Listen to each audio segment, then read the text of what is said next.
ನಮಸ್ಕಾರ ರೈತ ಬಾಂಧವರೇ, ಭಾರತೀಯ ತೋಟಗಾರಿಕಾ ಸಂಶೋಧನಾ ಸಂಸ್ಥೆ ಹೆಸರಘಟ್ಟ ಹಾಗೂ ಭಾರತೀಯ ಕಬ್ಬು ಸಂಶೋಧನಾ ಸಂಸ್ಥೆ ಅವರು ಪರಿಚಯಿಸಿರುವ ಕಬ್ಬಿನಲ್ಲಿ ಕೂಳೆ ಕೊಚ್ಚುವ ಸಾಧನದ ಬಗ್ಗೆ ಈ ದಿನ ಮಾಹಿತಿಯನ್ನು ಸಂಪೂರ್ಣವಾಗಿ ಪಡೆದುಕೊಳ್ಳೋಣ. ಇದು ಸ್ಟಬಲ್ ಟ್ರಿಮ್ಮರ್ ಅಂತ ಕರಿತಾ ಹೋಗ್ತೀವಿ. ಇದನ್ನ ಎಲ್ಲಿ ಜಾಸ್ತಿ ಯೂಸ್ ಮಾಡ್ತಾ ಹೋಗ್ತೀವಿ ಅಂತ ಹೇಳಿದ್ರೆ ಕಬ್ಬಲ್ಲಿ ಬೆಳೆದಿರ್ತಾರೋ ಅಲ್ಲಿ. ಈ ಕಬ್ಬಲ್ಲಿ ನೀವು ಕೆಳಗಡೆ ಎಲೆ ಹಾಕಿತ್ತು ಸ್ಟಬಲ್ ಅಂತ ನಾವು ಕರಿತಾ ಹೋಗ್ತೀವಿ. ಆ ಸ್ಟಬಲ್ ಕೆಳಗಡೆ ಹಾಕಿದಾಗ ಅದು ಕೊಳೆ ರೋಗನ ಹರಡ್ಬೋದು.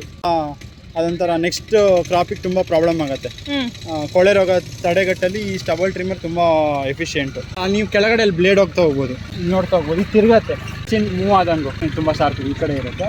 ಸ್ಟಬಲ್ ಹಿಂಗೆ ಒಂದೇ ಲೆವೆಲಲ್ಲಿ ಸ್ಟಬಲ್ ಅಷ್ಟು ಟ್ರಿಮ್ ಆಗ್ತಾ ಹೋಗುತ್ತೆ. ಸೊ ದಟ್ ಆ ಸ್ಟಬಲ್ ಎಲ್ಲ ಕಟ್ಟಾಗಿ ಕೊಳೆ ರೋಗನ ತಡೆ ಹಿಡಿಯುತ್ತೆ. ಇದು ಮೇಯ್ನಾಗಿ ಎಲ್ಲಿ ಯೂಸ್ ಮಾಡೋದು ಅಂತ ಹೇಳಿದ್ರೆ ಕಬ್ಬೆಲ್ಲಿ ಬೆಳಿತಾರೋ ಅಲ್ಲಿ ಉಪಯೋಗಿಸ್ತಾ ಹೋಗ್ತಾರೆ. ಇದು ಎಫಿಷಿಯನ್ಸಿ ಸಾಮರ್ಥ್ಯ ಎಷ್ಟಿದೆ ಅಂತ ಹೇಳಿದ್ರೆ 1.5 ಎಕರೆಯಿಂದ 2 ಎಕರೆ ಮಾಡ್ಬೋದು ದಿನಕ್ಕೆ. ತುಂಬ ಸ್ಟಬಲ್ ತುಂಬ ಚೆನ್ನಾಗಿ ಕ್ಲೀನಾಗಿ ಟ್ರಿಮ್ ಆಗ್ತಾ ಹೋಗುತ್ತೆ. ಕೊಳೆ ರೋಗ ನಿಯಂತ್ರಣದಲ್ಲಿ ಇದು ತುಂಬ ಮಹತ್ವದ. ಯೂಶುವಲಿ ಮಿನಿ ಟ್ರ್ಯಾಕ್ಟರ್ಗೆ ಯೂಸ್ ಮಾಡ್ತಾ ಹೋಗ್ತಾರೆ. ದೊಡ್ಡ ಟ್ರ್ಯಾಕ್ಟರ್ಗೆ ಆಗಲ್ವಾ? ಅಂದ್ರೆ ಈ ಪರ್ಟಿಕ್ಯುಲರ್ ಇಕ್ವಿಪ್ಮೆಂಟ್ ಆಗಲ್ಲ, ಇದಕ್ಕಿಂತ ದೊಡ್ಡವು ಇರ್ತಾವೆ ಬರುತ್ತೆ ಬೇಕಾದ್ರೆ. ಅದಕ್ಕೆ ಅಂದ್ರೆ ಇದು ಕಡಿಮೆ ಸಾಮರ್ಥ್ಯದ ಅದಕ್ಕೂ ಹಾಕೊಬಹುದು, ಹಂಗಂತ ಅಲ್ಲ.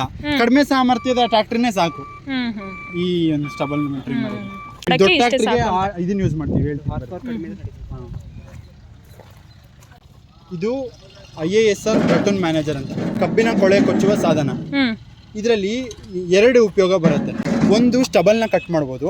ಅದ್ರ ಜೊತೆಗೆ ನಾನು ಅಲ್ಲಿ ಹೇಳಿದೆ ಡಿಸ್ಕ್ ಹ್ಯಾರೋ ಅಂತ ಹೇಳಿದೆ ಅಲ್ವಾ, ಡಿಸ್ಕ್ ಹ್ಯಾರೋ ಅಥವಾ ಡಿಸ್ಕ್ ಫ್ಲೋ ತರ ಸಾಯಿಲ್ನ ಹಿಂಗೆ ಮಚ್ಚು ಹಾಕತ್ತೆ. ನೀವು ಹಿಂದೆ ನೋಡ್ತಾ ಹೋಗ್ಬೋದು, ಬನ್ನಿ. ಹಾಗೆ ಇಲ್ಲಿ ಡಿಸ್ಕ್ ಇದೆ, ನೋಡ್ತಾ ಹೋಗಿ. ಇಲ್ಲಿ ಡಿಸ್ಕ್ ಇದೆ. ಡಿಸ್ಕ್ ಏನಂದ್ರೆ ಒಂದು ಸ್ಟಬಲ್ ಹಿಂಗ್ ಕಟ್ ಮಾಡಿದ್ದು ಆ ಮಣ್ಣು ಜೊತೆಗೆ ಹಿಂಗ್ ಮೇಲೆ ಎತ್ತಾಕತ್ತೆ. ದಟ್ ಅದು ರಟೂನ್ಸ್ ಅಂತ ಏನು ಅವೆಲ್ಲ ಎಲೆಗಳೆಲ್ಲ ಏನಿರ್ತವೆ ಅದೆಲ್ಲ ಬೇಗ ಕೊಳ್ತಾ ಹೋಗುತ್ತೆ. ಕೊಳ್ತಾ ಹೋಗಿ ತುಂಬಾ ಉಪಯೋಗ ಮಾಡ್ತಾರೆ.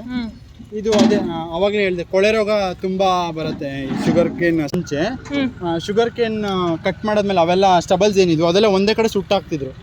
ಅದರಿಂದ ಅಂದ್ರೆ ಕೊಳೆ ರೋಗ ನಿಯಂತ್ರಣ ಮಾಡ್ಬೋದು ಅಂತ. ಸುಟ್ಟಾಕೋದ್ರಿಂದ ನಮಗೆ ಏರ್ ಪೊಲ್ಯೂಷನ್ ಆಗಿರ್ಬೋದು, ಕಾರ್ಬನ್ ಡೈಆಕ್ಸೈಡ್ ಎಮಿಷನ್ ಆಗಿರ್ಬೋದು ತುಂಬಾ ಜಾಸ್ತಿ ಆಗಿತ್ತು. ಅಂತ ಟೈಮಲ್ಲಿ ನಮ್ಮ ICAR ಮತ್ತೆ IASR ಲಕ್ನೋ ಇವರಿಬ್ರು ಸಹಯೋಗದಲ್ಲಿ ಈ ಮಷಿನ್ ಕಂಡುಹಿಡಿದ್ರು. ಇದರಿಂದ ನಮ್ಮ ರೈತರಿಗೆ ತುಂಬಾ ಉಪಯೋಗ ಆಗ್ತಾ ಹೋಗುತ್ತೆ ಮುಂದಿನ ದಿನಗಳಲ್ಲಿ. ಝೋನಲ್ ಅಗ್ರಿಕಲ್ಚರ್ ರಿಸರ್ಚ್ ಸ್ಟೇಷನ್ ಅಂತ ಕರಿತೀವಿ, ಅಂದರೆ ವಲಯ ಸಂಶೋಧನಾ ಕೃಷಿ ವಿಜ್ಞಾನ ಕೇಂದ್ರ ಅಂತ. ಅಂಥ ಜಾಗದಲ್ಲಿ ಇದ್ರ ಬಗ್ಗೆ ಕೇಳಿದ್ರೆ ಅಲ್ಲೊಂದು ಫಾರ್ಮ್ ಮಷೀನಿನ ಡಿಪಾರ್ಟ್ಮೆಂಟ್ ಅಂತಲೇ ಇರುತ್ತೆ. ಅಲ್ಲಿ ಇದ್ರ ಬಗ್ಗೆ ವಿಚಾರ ಮಾಡಿದ್ರೆ ನಿಮಗೆ ಇದ್ರ ಸಬ್ಸಿಡಿಗಳ ಬಗ್ಗೆ ಆಗಲಿ, ಇದು ಎಲ್ಲೆಲ್ಲಿ ಯೂಸ್ ಆಗುತ್ತೆ ಅನ್ನೋದ್ರ ಬಗ್ಗೆ ಆಗಿ ಒಳ್ಳೆ ಮಾಹಿತಿ, ಜಾಸ್ತಿ ಇನ್ಫಾರ್ಮೇಶನ್ ಸಿಗುತ್ತೆ ಅವ್ರಿಗೆ ಇಲ್ಲಿಗಿಂತ. ಕನೆಕ್ಟ್